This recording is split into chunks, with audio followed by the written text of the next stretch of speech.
ప్రియులారా, మన ప్రభు అయిన యేసు క్రీస్తు నామంలో మీకు శుభోదయం. ఆయనను గూర్చి అనుదిన ఆత్మీయ ఆహారం, ఏప్రిల్ 5 శనివారం. నేటి మన ధ్యాన లేఖనం మార్కు సువార్త 8వ అధ్యాయం 23వ వచనం. ఆయన ఆ గ్రుడ్డివాని చెయ్యి పట్టుకొని ఊరి వెలుపలికి తోడుకొని పోయి వాని కన్నుల మీద ఉమ్మివేసి వాని మీద చేతులుంచి, నీకేమైనాను కనబడుచున్నదా అని వానిని అడిగాను. వ్యాఖ్యాన అంశం ఇదే రక్షణ దినం. వ్యాఖ్యాన అంశం ఇదే రక్షణ దినం. వ్యాఖ్యానం: ఈ అద్భుతం బేత్సయిదాలో జరిగిన.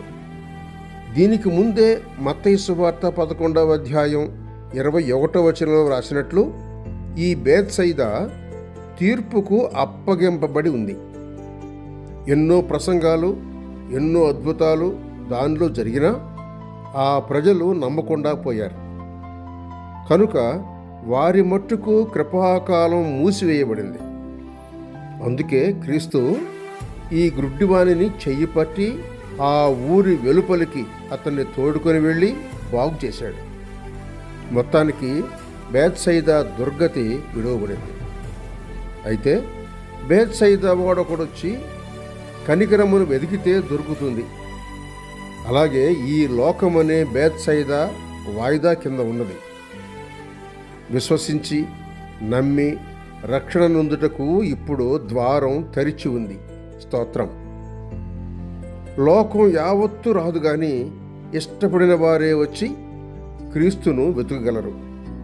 వెదకి ఆయనను కనుగొని నమ్మి రక్షింపబడగలరు.